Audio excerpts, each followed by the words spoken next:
সন্তানকে আধুনিক যুগের অসভ্যতা শিক্ষা না অর্জন করে সে দিনই শিক্ষা দিতে, সে যে একজন মুসলিম, সে যে নিজেকে মুসলিম দাবি করে, আমাদের যে একটা ধর্মগ্রন্থ আছে পবিত্র কোরআন এবং হাদিস, তাওহীদের আদর্শের বিপরীত চলা মানে, আপনি অন্যায় কাজ করা মানে, আপনি সালাত আদায় না করা মানে, আপনি অশ্লীলতা আসক্ত হওয়া মানে আপনি আল্লাহ তাআলাকে ভুলে গেছেন। যারা সুদে লেনদেন করছেন, যারা অশ্লীলতা আসক্ত হয়েছেন, তওবা না করে দুনিয়া থেকে আপনি বিদায় নিচ্ছেন, আপনাকে জাহান্নামের স্থায়ী আযাব ভোগ করতে হবে। পাঞ্জাবি না পড়লে আপনার সালাত হবে না এরকম কোন কথা আছে? টুপি না পড়লে আপনার সালাত হবে না এরকম কোন কথা আছে?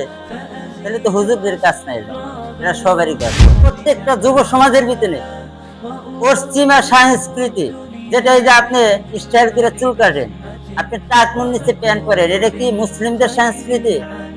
এটা ইহুদি খ্রিস্টানদের। আমাদের সমাজের যুবকেরা, আমাদের সমাজের মানুষেরা এই দুনিয়াবী সফলতাটা পর্যন্ত অর্জন করতে পারেন। অন্যান্য এলাকায় যদি আমরা খেয়াল করি, তারা আল্লাহর আদেশ মানুক আর না মানুক, রাসূলুল্লাহ সাল্লাল্লাহু আলাইহি সাল্লামের আদর্শ মানুক আর না মানুক, কিন্তু তারা দুনিয়াবী সফলতা অর্জন করে তাদের পরিবার, তাদের এলাকা, তাদের সমাজ উন্নয়ন করছে। কিন্তু আমরা দুনিয়াবী সফলতাও অর্জন করতে পারিনি। এটা হচ্ছে আমাদের সবচেয়ে বড় ব্যাপার। আজকে সংক্ষিপ্ত আলোচনার বিষয় হলো যে আল্লাহকে ভুলে গেলে মানুষের পরিণতি কি হবে।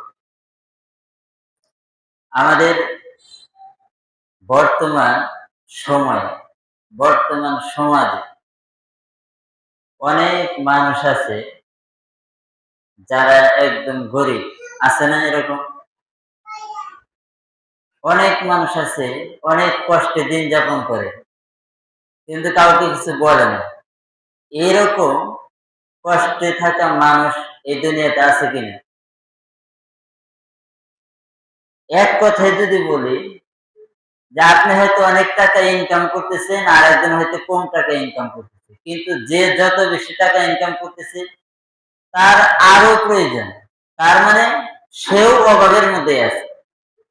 আবার যার কম, সে তো চাই, তার তো আরো অভাব, তারও আরো দরকার। তার মানে বুঝতে হবে যে আমরা এক একজনের জায়গা থেকে প্রত্যেকে আমরা অভাবের মধ্যেই ভুগতেছি। অভাবের মধ্যে আছে না সবাই? এখন যদি আপনাদেরকে আমি প্রশ্ন করি যে সমাজে, বর্তমান সময়ে সমাজের মধ্যে সবচাইতে বেশি অভাব কোন জিনিসটা, এর উত্তর কি দিবেন আপনারা? বর্তমান সময়ে সবচাইতে সংকট, সবচাইতে অভাব, সে জিনিসটা কি? সে জিনিসটা হলো আল্লাহকে ভুলে যাওয়া। আল্লাহকে ভুলে যাওয়াটাই হচ্ছে সবচাইতে বড় সংকট। আপনি সালাত আদায় করতেছেন না, অশ্লীলতায় আসক্ত হয়ে গেছেন, দিন ইসলাম মানতেছেন না আপনি, এটাই হচ্ছে সবচাইতে বড় সংকট, এটাই হচ্ছে সবচাইতে বড় অভাব। কিন্তু আমাদের অর্থ সম্পদ না থাকলে আমরা মনে করি কি আমরা অভাবের মধ্যে আছি, কিন্তু প্রকৃত যে অভাব, আল্লাহ তাআলার দ্বীনের পথে চলা, তার আদর্শ মানা, এইটাই হচ্ছে আমাদের জীবনের সবচেয়ে বড় অভাব। কেন এটা অভাব বললাম? কারণ আপনি আমি একজন গোলাম, একদম গোলাম। আমাদেরকে যে এই দুনিয়া থেকে বিদায় নিয়ে আল্লাহ তাআলার কাছে হাজির হইতে হবে, তার কাছে যে আমাদের জবাবদিহিতা করতে হবে, এই জিনিসটা আমরা ভুলে গেছি। এটা হচ্ছে সবচেয়ে বড় অভাব। আমরা আল্লাহ তাআলাকে ভুলে গেছি। আল্লাহ তাআলাকে আমাদের মনে পড়ে কখন? যখন সর্বশেষ সময় আসে, তখন আমরা আল্লাহ তাআলাকে মনে করি, তখন সালাত আদায় করার চেষ্টা করি, তখন ইসলামটা মানার চেষ্টা করি। সেই সময় কি অতটা লাভ হয় আমরা যদি আগে থেকে না পালন করি? এই জন্য আমরা আমাদের নিজের অস্তিত্বকে আমরা ভুলে গেছি। আমরা যে কি, আমরা যে একজন গোলাম, আমাদেরকে যে দুনিয়া থেকে বিদায় নিতে হবে, এটা আমরা ভুলে গেছি। আমি আল্লাহকে ভুলে গেলে আপনার আমার ভয়াবহ পরিণতি হবে। এই বিষয়ে আমি এক নম্বরে যেটা বলতে চাই, সেটা হলো যে আল্লাহকে ভুলে গেলে মানুষ তার নিজেকেই ভুলে যাবে। আল্লাহকে ভুলে গেলে কি হবে? মানুষ তার নিজেকেই ভুলে যাবে। আল্লাহ তাআলা বলেন, ওয়ালা তাকুনু কাল্লাযীনা নাসুল্লাহা ফাআনসাহুম আনফুসাহুম উলাইকা হুমুল ফাসিকুন। আল্লাহ তাআলা বলেন, তোমরা তাদের মতো হয়ো না যারা আল্লাহকে ভুলে গেছে, ফলে আল্লাহ তাআলা তাদের নিজেদেরকেই ভুলাই দিচ্ছেন। তাদের মতো হইতে নিষেধ করছেন আল্লাহ তাআলা। যারা আল্লাহ তাআলাকে ভুলে গেছে, তোমরা তাদের মতো হয়ো না, কারণ তারা আল্লাহ তাআলাকে ভুলে যাওয়ার কারণে আল্লাহ তাআলা তাদের নিজেদেরকেই ভুলাই দিচ্ছেন। যেমন একটা উদাহরণ আমি দেই, আমাদের মধ্যে বর্তমান সময়ে অনেকেই অনেক টাকা কামাইতেছে, বিশাল বাড়ি বানাইতেছে, কিন্তু তার সন্তানকে সে কোরআন শিক্ষা দিতেছে না, সে ঠিকই ইংরেজি পড়াইতেছে। সেটা একজন গোলাম, তাকে যে আল্লাহ তাআলার সামনে দাঁড়াতে হবে সেইটা ভুলে গেছে। এই জন্য আল্লাহ তাআলা বলেন যে আমাকে ভুলে যাবে, আমি তার নিজেকে ভুলাই দেব। এই জন্য সে আসলে অনেক টাকা কামাইতেছে, অনেক বাড়ি ঘর বানাইতেছে, বিশাল বাড়ি বানাইতেছে, সে মনে করতেছে যে আমি আসলে সফল, কিন্তু প্রকৃত অর্থে সে সফল না। একটা মানুষ সে অনেক টাকা ইনকাম করতেছে, বিশাল বাড়ি বানাইতেছে, সে মনে করতেছে কি আমি সফল, কিন্তু প্রকৃত অর্থে সে সফল না। সে নিজেকে যে সফলতা অর্জন করছে এটা যে সে মনে করতেছে, আসলে সে প্রকৃত অর্থে তার নিজের পরিচয় ভুলে গেছে। নিজের পরিচয় যদি সে না ভুলে যেত, সে অবশ্যই সে দিন ইসলামের পথে চলত, সে অশ্লীলতা আসক্ত হইত না, তার সন্তানকে আধুনিক যুগের অসভ্যতা শিক্ষা না অর্জন করে সে দিনই শিক্ষা দিত। সে যে একজন মুসলিম, সে যে নিজেকে মুসলিম দাবি করে, আমাদের যে একটা ধর্মগ্রন্থ আছে পবিত্র কোরআন এবং হাদিস, সেই কোরআন এবং হাদিসের অনুসরণ করে আমাদের জীবন যাপন করতে হবে এবং আমাদের দুনিয়ার জীবন আমাদেরকে পরিচালনা করতে হবে। সে এই কোরআন এবং হাদিস, সে আল্লাহ তাআলাকে, রাসূলুল্লাহ সাল্লাল্লাহু আলাইহি ওয়াসাল্লামকে ভুলে দেয়, সে অনেক টাকা ইনকাম করে সে মনে করতেছে আমি সফল, কিন্তু সে তার নিজের অস্তিত্বকে ভুলে গেছে। একজন মানুষ যে তার নিজের অস্তিত্বকে ভুলে যায়, এটা কি বুঝতে পারছেন? আপনি দুনিয়াতে রাসূলুল্লাহ সাল্লাল্লাহু আলাইহি ওয়াসাল্লামের আনুগত্যের বাইরে চলা মানে, আপনি তাওহীদের আদর্শের বিপরীত চলা মানে, আপনি অন্যায় কাজ করা মানে, আপনি সালাত আদায় না করা মানে, আপনি অশ্লীলতা আসক্ত হওয়া মানে আপনি আল্লাহ তাআলাকে ভুলে গেছেন। আর আল্লাহ তাআলাকে ভুলে যাওয়া মানে হচ্ছে আপনি আপনার নিজেকে ভুলে গেছেন, আপনি আপনার অস্তিত্বকে ভুলে গেছেন।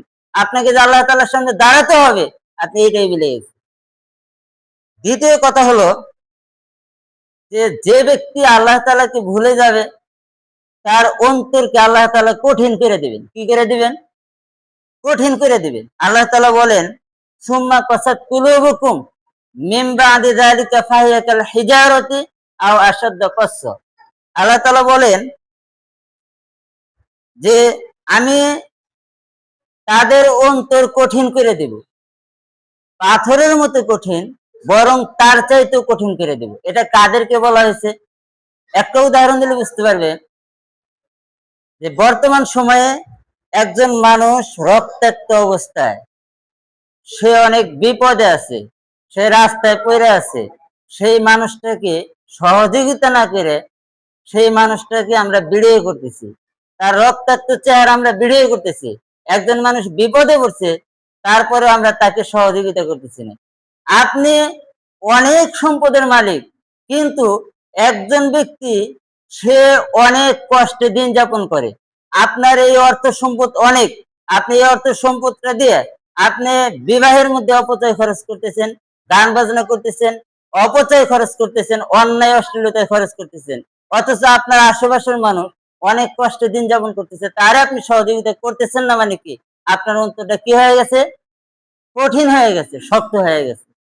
যদি সত্যিকার অর্থে আপনার অন্তর শক্ত নাই হইতো, যদি কঠিন নাই হইতো, তাহলে আপনার বিবিকে ওই ভিডিওটা করা, ওই রক্তাক্ত মানুষের ভিডিও আপনার পক্ষে করা সম্ভব হইতো না। আগে তাকে সহযোগিতা করাটাই হচ্ছে কি মুখ্য বিষয়। আপনার আশেপাশের মানুষ অনেক কষ্টে দিন যাপন করতেছে, আপনার বন্ধু বান্ধব পড়াশোনা করতে পারতেছে না টাকার অভাবে, অথচ আপনার টাকা আছে অনেক, আপনি এই টাকা দিয়ে আপনি মদ খাইতেছেন, গাঁজা খাইতেছেন, অন্যায় অশ্লীলতা করতেছেন, বেহায়াপনা করতেছেন, বেহায়া নারীদের সাথে আপনি চলাফেরা করতেছেন, অথচ আপনি এই টাকাটা আপনি আপনার ফ্রেন্ডকে বা একজন মানুষ বিপদে পড়ছে তাকে আপনি সহযোগিতা করতে পারতেছেন না, তার মানে বুঝতে হবে আপনার অন্তর কি হয়ে গেছে, কঠিন হয়ে গেছে। শুধু কঠিন না, পাথরের চাইতে বেশি কঠিন হয়ে গেছে। আপনার অন্তর নিকৃষ্ট হয়ে গেছে। যদি এরকম মন মানসিকতার যদি আমাদের ভিতরে থাকে, তাহলে ফিরে আসতে হবে আমাদের। এরকম ব্যক্তি আমরা যারা আছি, আমরা যদি এইভাবে চলতে থাকি, এইভাবে চলা মানে আল্লাহ তাআলাকে ভুলে যাওয়া। আর আল্লাহ তাআলাকে ভুলে গেলে আপনার অবস্থা ভয়াবহ হবে। আপনার দুনিয়াতে আপনার অন্তর কঠিন হয়ে যাবে। এই অন্তর দিয়ে আপনি কি আল্লাহ তাআলার জান্নাত লাভ করা সম্ভব হবে? আপনি এই কঠিন অন্তর দিয়ে, এই নোংরা অন্তর দিয়ে কি আপনি আল্লাহ তাআলার সামনে দাঁড়াতে পারবেন? সম্ভব হবে? তৃতীয় কথা হলো, আল্লাহ তাআলাকে ভুলে গেলে আপনার আমার পরিণতি, দুনিয়ার জীবনে সংকীর্ণতা, আপনার জীবন দুনিয়ার জীবনেই দুনিয়াতে আপনার জীবন সংকীর্ণ করে দিবে। এটা কে? আল্লাহ তাআলা। আপনি যদি আল্লাহ তাআলাকে ভুলে যান, আপনার অন্তরটাকে দুনিয়াতেই আল্লাহ তাআলা সংকীর্ণ করে দিবেন। আল্লাহ তাআলা বলেন, ওয়ামান আ'রাদা আন যিকরি ফাইন্না লাহু মাঈশাতান দানকা ওয়া নাহশুরুহু ইয়াওমাল কিয়ামাতি আমা। আল্লাহ তাআলা বলেন, যারা আমার স্মরণ থেকে মুখ ফিরিয়ে নিছে, আমি তাদেরকে জাহান্নামে নিক্ষিপ্ত করব। না, মানে যারা আমার স্মরণ থেকে মুখ ফিরিয়ে নিছে, আমি তাদের জীবনকে সংকীর্ণ করে দেব এবং কাল কিয়ামতের মাঠে আমি তাকে অন্ধ অবস্থায় উঠাবো। যদি আপনি আল্লাহ তাআলার স্মরণ থেকে, আল্লাহ তাআলার স্মরণ কি? আল্লাহ তাআলার স্মরণটা কি? ৫ ওয়াক্ত সালাত।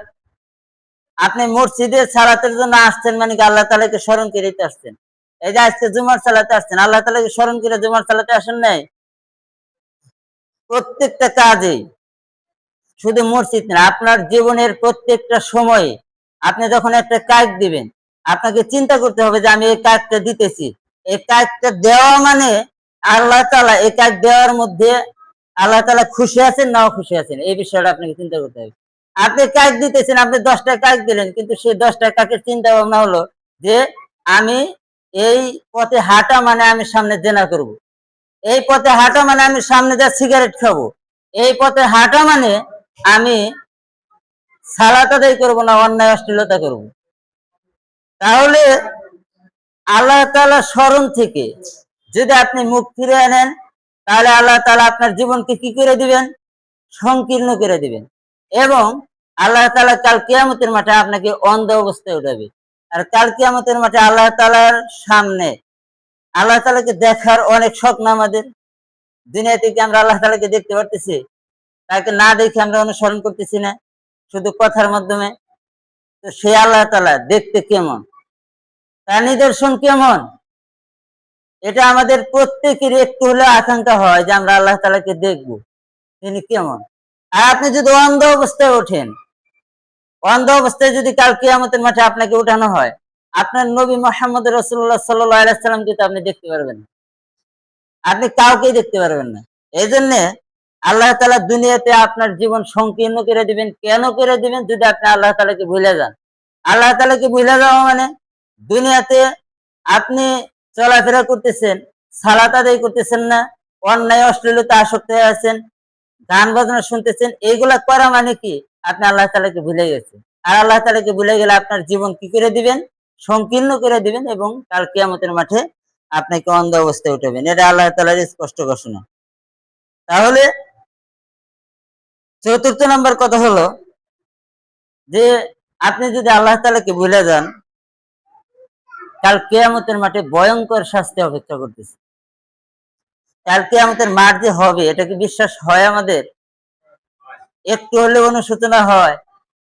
একটু চিন্তা করেন যে দুনিয়া থেকে এই যে আমরা জীবন যাপন করতেছি, 50 বছর, 60 বছর, 100 বছর আমরা দুনিয়াতে বেঁচে থাকবো, এরপরে আমাদের কি হবে? এটা খেলে একটা চিন্তা করেন। আপনার বিশ্বাস না হলো, কাল কিয়ামতের মাঠে বিশ্বাস না হলো, কিন্তু আপনি মরার পর আপনি যাবেন কই? এক জায়গায় না এক জায়গায় তো আপনাকে যেতে হবে। যে আপনাকে সৃষ্টি করছে তার কাছে ফিরে যেতে হবে। এবং পৃথিবীতে যত ধর্ম আছে, কোন ধর্মই মরার পরে জাহান্নাম, হিসাব নিকাশ এত সুন্দরভাবে ইসলামে যেভাবে বর্ণনা আছে, ইসলামের যে একটা সত্য, এটা অন্য কোনো ধর্মে এভাবে বিশ্লেষণ করা নাই।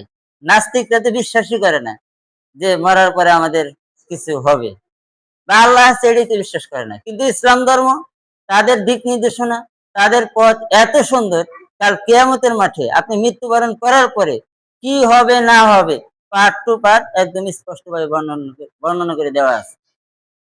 এই জন্যে আমি যেটা বলতে চাইলাম যে আল্লাহ তাআলা কাল কিয়ামতের মাঠে জাহান্নামে ভয়ঙ্কর শাস্তি অপেক্ষা করতেছে যারা আল্লাহ তাআলাকে ভুলে যাবে। আল্লাহ তাআলা বলেন, যুকু আযাবাল খুলদি বিমা কুনতুম তা'মালুন, তোমরা যারা কুকর্ম করো তার কারণে এখন তোমরা স্থায়ী আযাব ভোগ করো।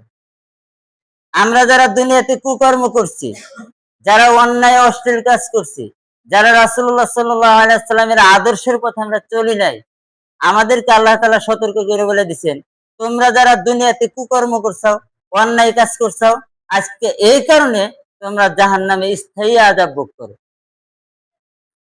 যারা সুদে লেনদেন করছেন, যারা অশ্লীলতা আসক্ত হয়েছেন, তওবা না করে দুনিয়া থেকে আপনি বিদায় নিচ্ছেন, আপনাকে জাহান্নামের স্থায়ী আযাব ভোগ করতে হবে। আর যদি আপনি তওবা কইরা যাইতে পারেন, এখন থেকে প্রতিজ্ঞা করতে পারেন, কার কখন মৃত্যু হবে বলার সুযোগ আছে? আপনি একদিন বেঁচে থাকবেন, ১ বছর বেঁচে থাকবেন, আর কোনো গ্যারান্টি আছে? তার মানে যখনই আপনি বুঝতে পারবেন, যখনই আপনার এই আয়াতটা আপনার কানে গেছে, তখনই আপনাকে পরিবর্তন হওয়া দরকার। আমরা তো পরিবর্তন হই না, আমরা মনে করি যে হুজুররাই খালি ইসলামের কাজ করবো, হুজুরাই ৫ ওয়াক্ত নামাজ পড়বো, হুজুরাই সব করবো, আমাদের কিছুই নেই। কাল কিয়ামতের মাঠে কি জিজ্ঞাসা করা হবে যে তুমি হুজুর হও নাই কেন? এটা জিজ্ঞাসা করবে? কাল কিয়ামতের মাঠে আপনাকে জিজ্ঞাসা করবে আপনি সালাত আদায় করেন নাই কেন? আপনি মুখে দাড়ি রাখেন নাই কেন? আপনি টাকনুর নিচে প্যান্ট পরছেন কেন? আপনি রাসূলুল্লাহ সাল্লাল্লাহু আলাইহি ওয়াসাল্লামের আদর্শ মোতাবেক আপনার জীবন পরিচালনা করেন নাই কেন? এটা আপনাকে কাল কিয়ামতের মাঠে জিজ্ঞাসা করবে।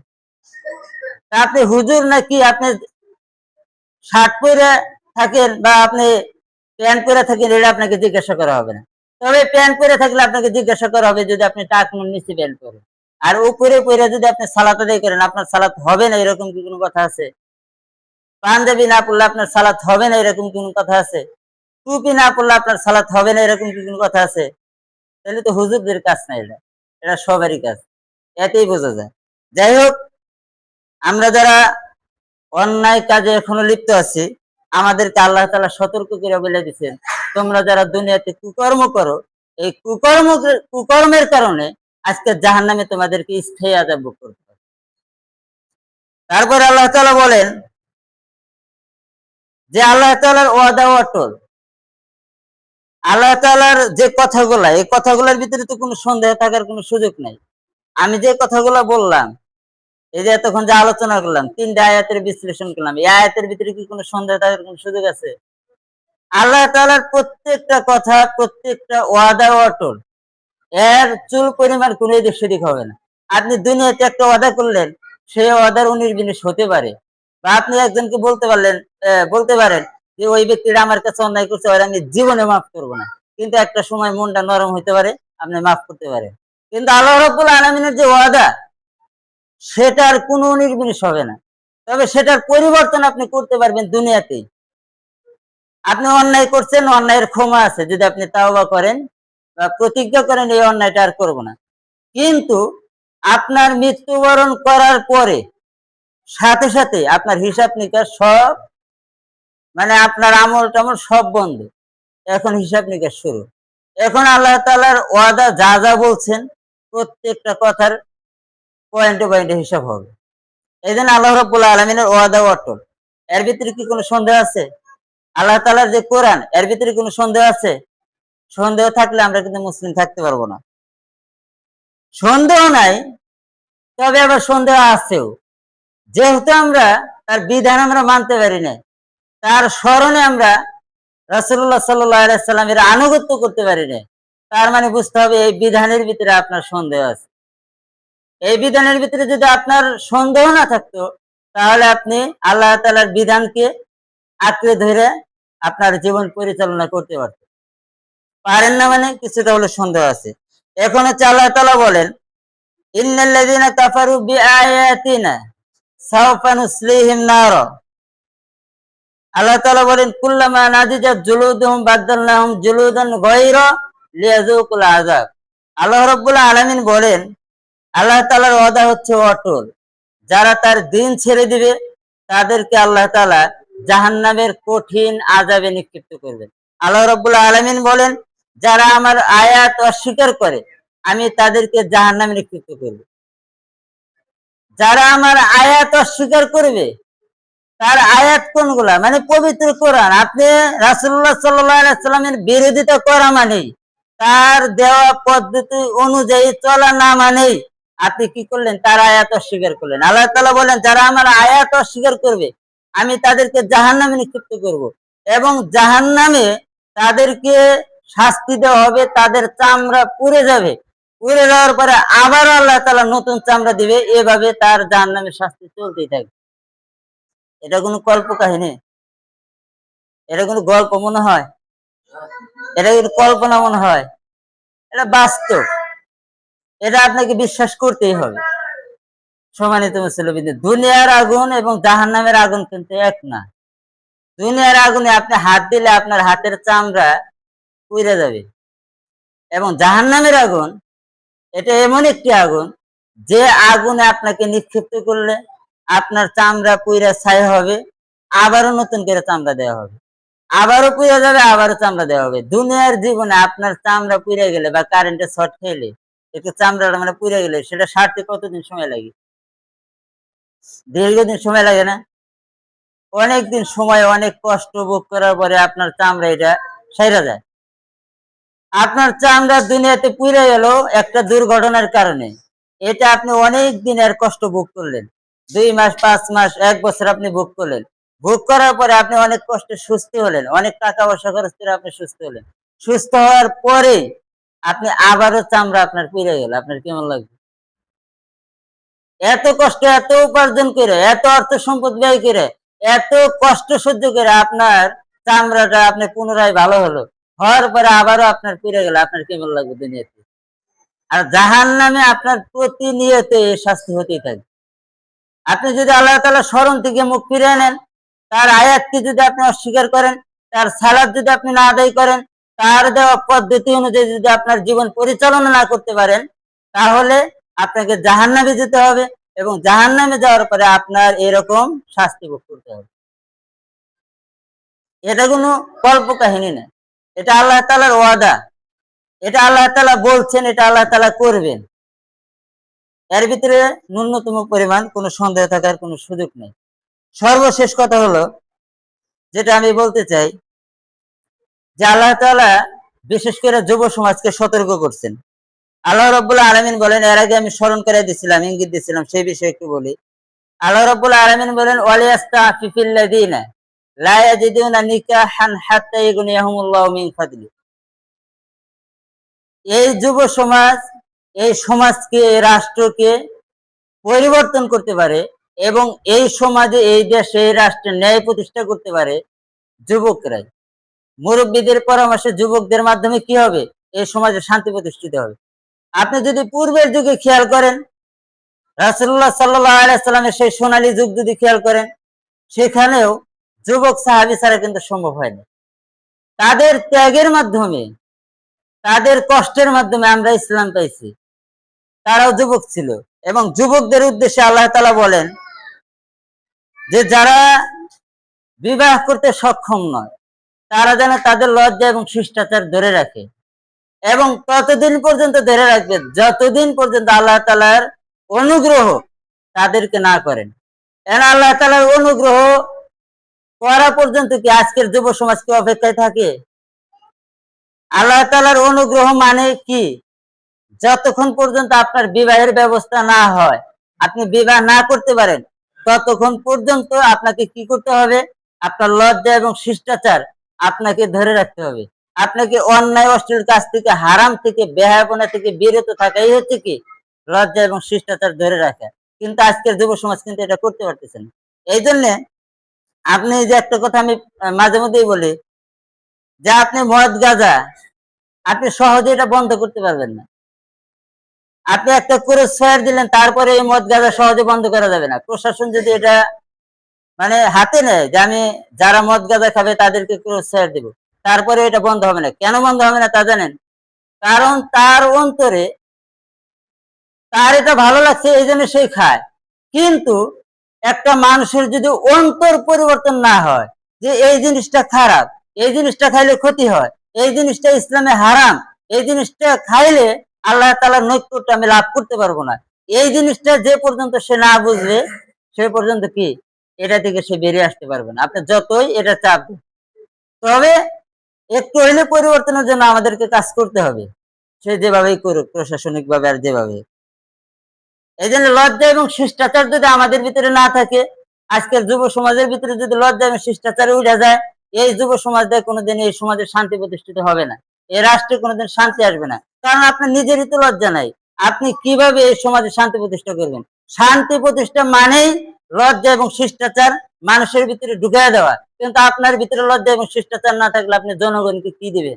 এই জন্য এই যুব সমাজকে সতর্ক করে আল্লাহ তাআলা বলছেন, ততদিন পর্যন্ত তোমরা অপেক্ষা করবে বিবাহের জন্য, যতদিন পর্যন্ত আল্লাহ তাআলা আপনাকে অনুগ্রহ না করেন, এতদিন পর্যন্ত লজ্জা এবং শিষ্টাচার ধরে রাখতে হবে। আল্লাহ রাব্বুল আলামিন বলেন, ওই যুব সমাজ, ওই যুবকই এই সমাজে ন্যায় প্রতিষ্ঠা করতে পারবে। আল্লাহ তাআলা বলেন, ইয়া আইয়ুহাল্লাযীনা আমানু কুনু কাওয়ামিনা লিল্লাহি শুহাদা বিল কিসত ওয়া লা ইয়াজরিমান্নাকুম শানাআনু কওমিন আলা আল্লা তা'দিলু। যুব সমাজকে এবং সমগ্র মানব জাতিকে আল্লাহ তাআলা বলছেন যে তোমরা ন্যায়ের পথে সর্বদা সাক্ষ্যদানকারী হিসেবে সর্বদা অবিচল থাকবে। এর আগে বলছিলাম এই আয়াতটা। হকের পথে আমাদেরকে সর্বদা অবিচল থাকতে হবে। কোন কওমের প্ররোচনা যাতে আমাদেরকে পরিচিত না করতে পারে, কোন কওমের কোন অন্যায় অশ্লীলতা আমাদেরকে যেন আসক্ত না করতে পারে।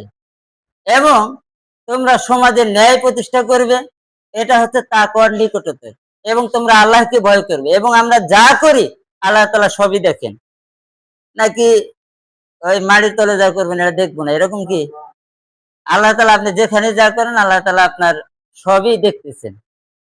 এই জন্য আমাদের সকলকে, বিশেষ করে যুব সমাজকে উদ্দেশ্য করে আল্লাহ তাআলা বলছেন যে তোমরা সর্বদা ন্যায়ের পথে সর্বদা সাক্ষ্যদানকারী হিসাবে অবিচল থাকবে। সর্বদা ন্যায়ের পথে থাকা মানে, আপনি যে বললাম না লজ্জা এবং শিষ্টাচার ধরে রাখতে হবে, আপনি সর্বদা ন্যায়ের পথে থাকা মানে আপনি কোনো অন্যায় অশ্লীলতার কাজ করতে পারবেন না। একমাত্র আল্লাহ তাআলার বিধান অনুযায়ী আপনাকে চলতে হবে। যদি আপনি চলতে পারেন তাহলে আপনার মাধ্যমে এই সমাজে শান্তি প্রতিষ্ঠা হবে। আর যদি আপনি নিজেই ব্যয়াপনা করে বেড়ান, আপনি নিজেই যদি নারী নিয়ে চলেন, আপনি যদি অশ্লীলতায় থাকেন, আপনি যদি সুদে লেনদেন করেন এবং এই ধরনের অন্যায় অশ্লীল কাজ যদি আপনি করেন, আপনার মাধ্যমে এই সমাজে কি হবে না? কোনোদিন শান্তি প্রতিষ্ঠা হবে না। আল্লাহ রাসূল সাল্লাল্লাহু আলাইহি ওয়াসাল্লাম বলছেন, কাল কিয়ামতের মাঠে ৭ শ্রেণীর যুবককে, ৭ শ্রেণীর মানুষকে আরশের ছায়ায় ছায়া দেবেন। কাল কিয়ামতের মাঠ কি লিবিসিবি মাঠ, সাধারণ মাঠ মনে করেন? আজকে যদি রোদ ওঠে, এখানে একটু কঠিন রোদ হলে আপনার কেমন লাগে? কাল কিয়ামতের মাঠটা কেমন হবে? আপনার সূর্যটা থাকবে একদম নিকটে। আপনি এই পরিমাণ ঘামবেন, আপনার পাপ অনুযায়ী কেউ ঘামবে হাঁটু তরি, কেউ ঘামবে কোমর তরি, কেউ ঘামবে গলা তরি। আপনার নিজের ঘামে আপনি হাবুডুবু খাবেন। এটা কি পরিমাণ গরম আর কি পরিমাণ কঠিন অবস্থা কাল কিয়ামতের মাঠে আমাদের হবে। সেই দিন আপনাকে আরশের ছায়ায়, তার ছায়ায় ছায়া দিবেন। ওই ছায়া পাওয়া কি এই দুনিয়াতে বেহায়াপনা করে, লজ্জা এবং শিষ্টাচার ধরে না রেখে আপনি দুনিয়াতে অন্যায় করবেন? এই অন্যায় করে কি আপনি ওই ছায়া পাওয়ার চান? ওই ছায়া পাওয়া সম্ভব? ওই ছায়া তারাই পাবে। আল্লাহ রাসূল সাল্লাল্লাহু আলাইহি ওয়াসাল্লাম বলছেন, যারা তাদের যুবক বয়সে আল্লাহ তাআলার ইবাদতে তার জীবন কাটিয়ে দিয়েছে, এই যুবক কাল কিয়ামতের মাঠে বিশেষ ছায়া তলে ছায়া পাবে। শুধু তাই নয়, যে যুবক আল্লাহ তাআলার ইবাদতে তার জীবন পার করে দিতে পারছে, এই যুবকের মাধ্যমেই এই সমাজে শান্তি প্রতিষ্ঠিত হবে। এবং এই সমাজে শান্তি প্রতিষ্ঠা করতে হলে রাসূলুল্লাহ সাল্লাল্লাহু আলাইহি ওয়াসাল্লামের আনুগত্য করতে হবে, আল্লাহ তাআলার ইবাদত বন্দেগী করতে হবে। আপনাকে অন্যায় অশ্লীলতা থেকে বেরিয়ে আসতে হবে। তাহলে আপনি এই সমাজের নেতৃত্ব দিতে পারবেন। সর্বশেষ কথা যেটা আমি মনে করাই দিতে চাই, রাসূলুল্লাহ সাল্লাল্লাহু আলাইহি ওয়াসাল্লাম সাহাবী, তার সাহাবী হযরত আলী রাদিয়াল্লাহু তাআলা একটা কথা বলছেন যে, হে মানুষ, তোমরা দুনিয়ার সন্তান হয় না, আখিরাতের সন্তান হয়। এই কথা এর আগেও বলছিলাম। দুনিয়ার সন্তান হয় না, কোথার সন্তান হতে হবে? পরকালের সন্তান হতে হবে। আর যদি পরকালের সন্তান হতে পারি, তাহলেই আমরা এই সমাজে শান্তি প্রতিষ্ঠা করতে পারবো। আর যদি আমরা নিজেরাই যদি এই বেহায়াপনার পথে চলতে থাকি, এই নোংরা রাজনীতির পিছনে আমাদের সময় দেই, অথচ কোরআনের পিছনে আপনার সময় দেওয়ার কোনো সুযোগ থাকে না। আপনি এই গণতান্ত্রিক নোংরা রাজনীতির পিছনে আপনি যতটুকু সময় ব্যয় করতেছেন, আমি নাম ধরে বলবো না। এখন ইসলামিক দলেও কি করে? এই রাজনীতি নিয়ে ব্যস্ত আছে। কিন্তু কোরআন এবং হাদিসের জন্য বাংলাদেশে 90% মুসলিম। তারা চাইলে কিন্তু এই দেশে কোরআনের শাসন বাস্তবায়ন করতে পারবে। কিন্তু এরাও লোভে পইড়া এই নোংরা রাজনীতির পিছনে ঢুইকে আজকের প্রত্যেকটা যুব সমাজকে অধঃপতনের দিকে নিয়ে গেছে। এবং প্রত্যেকটা যুব সমাজের ভিতরে পশ্চিমা সংস্কৃতি, যেটা এই যে আপনি স্টাইল করে চুল কাটেন, আপনি টাকনুর নিচে প্যান্ট পরেন, এটা কি মুসলিমদের সংস্কৃতি? না এটা ইহুদি খ্রিস্টানদের? মুসলিমদেরকে দাঁড়িয়ে রাখতে বলছে, আপনি দাঁড়িয়ে রাখতেছেন না, এটা কি মুসলিমদের সংস্কৃতি না ইহুদি খ্রিস্টানদের? একজন হিন্দু সে সে দাঁড়িয়ে রাখে না। আপনি যদি একজন অমুসলিম এলাকায়, একজন হিন্দু এলাকায় যদি আপনি মৃত্যুবরণ করেন, আপনার অবস্থা তো ভয়াবহ হবে। কারণ আপনাকে তো চিনতেই পারবে না যে আপনি মুসলিম না হিন্দু। এই জন্য সকলকে আমি বলতে চাই যে স্পষ্ট একটা সুন্নাহ, আপনি যে মুসলিম এইটা প্রমাণ করার জন্য আপনাকে দাঁড়িয়ে রাখতে হবে। অন্তত আপনি যতটুকুই করেন। আর আমাদের এলাকার অবস্থা যদি আমি একটু বলি, খেয়াল করে বলি, যে এই এলাকাটা বিশেষ করে সবচেয়ে বেশি অধঃপতন। অন্যান্য এলাকা যতটুকু উন্নত আছে, আমাদের এলাকায় এতটুকু উন্নত নাই। এই এলাকা উন্নত হতে মানে হইতেছে না, হিংসা বিদ্বেষ। আর আমাদের যুব সমাজগুলো একদম নোংরা পথে চলা শুরু করছে। এই জন্য এই এলাকার কোনোদিন উন্নত হচ্ছে না। পৃথিবীতে মানুষ সফলতা অর্জন করে দুই ধরনের। একটা হচ্ছে আপনি বিশ্ববিদ্যালয়ের একজন শিক্ষক হলেন, সেই শিক্ষক যে আপনি হলেন, দুনিয়াতে পড়াশোনা করে অনেক কষ্ট ত্যাগ স্বীকার করে, অনেক টাকা পয়সা ব্যয় করে আপনি কিন্তু একজন বিশ্ববিদ্যালয়ের শিক্ষক হয়েছে, হয়েছে না? অনেক কষ্ট করে শিক্ষক হয়েছে না? এখন এই শিক্ষক যদি সে দুনিয়ার কল্যাণের জন্য এবং পরকালীন কল্যাণের জন্য 5 ওয়াক্ত সালাত, ইসলামী আদর্শ, রাসূলুল্লাহ সাল্লাল্লাহু আলাইহি ওয়াসাল্লামের আদর্শ মানে, সে দুনিয়ায়ও পাইলো, পরকালেও পাইলো। আর ওই শিক্ষক, বিশ্ববিদ্যালয়ের শিক্ষক যদি সে ইসলামের পথে চললো না, কিন্তু সে সামাজিক যে ভালো কিছু কাজ আছে এগুলা সে কাজ করলো এবং সে অর্থ সম্পদ উপার্জন করে সে সফলতা অর্জন করছে, সে দুনিয়াবী সফলতা অর্জন করছে। আমাদের সমাজের যুবকেরা, আমাদের সমাজের মানুষেরা এই দুনিয়াবী সফলতাটা পর্যন্ত অর্জন করতে পারেনি। অন্যান্য এলাকায় যদি আমরা খেয়াল করি, তারা আল্লাহর আদেশ মানুক আর না মানুক, রাসূলুল্লাহ সাল্লাল্লাহু আলাইহি ওয়াসাল্লামের আদর্শ মানুক আর না মানুক, কিন্তু তারা দুনিয়াবী সফলতা অর্জন করে তাদের পরিবার, তাদের এলাকা, তাদের সমাজ উন্নয়ন করছে। কিন্তু আমরা দুনিয়াবী সফলতাও অর্জন করতে পারিনি। এটা হচ্ছে আমাদের সবচেয়ে বড় ব্যর্থতা। তো আমি সকলকে স্পষ্ট ভাষায় বলতে চাই যে আমাদের সকলকেই, আমি বলতেছি না যে আপনি শুধু দুনিয়াবী সফলতা অর্জন করবেন। আপনাকে সফলতা অর্জন করতে হলে দুনিয়া এবং আখিরাত দুইটাই করতে হবে। কিন্তু আসলে আমি ব্যর্থতা বুঝাইতে যাই এটা বললাম যে আমরা দুনিয়াটাও পাই নাই, না পাইছি পরকাল, না পাইছি দুনিয়া, আমরা সর্বদিক থেকে ব্যর্থতা। এই জন্য আমাদেরকে এই ব্যর্থতার মুখ থেকে ফিরে আসতে হবে এবং আল্লাহ তাআলার স্মরণে ফিরে আসতে হবে। যদি আমরা আল্লাহ তাআলার স্মরণে আমাদের জীবনটা, আমাদের জীবন যাপন করতে পারি এবং রাসূলুল্লাহ সাল্লাল্লাহু আলাইহি ওয়াসাল্লামের আদর্শ আমাদের জীবনে ধারণ করতে পারি, ইনশাআল্লাহ আমাদের দুনিয়াতে এবং পরকালীন জীবনে সর্ব জায়গাতে আমরা সফলতা অর্জন করতে পারবো এবং আল্লাহ তাআলাকে এই স্মরণের মাধ্যমে আল্লাহ তাআলার জান্নাতটা আমরা লাভ করতে পারবো। আল্লাহ রাব্বুল আলামিন আমাদেরকে তার স্মরণে ফিরে আসার তৌফিক দান করুন, সকলে বলে আমিন।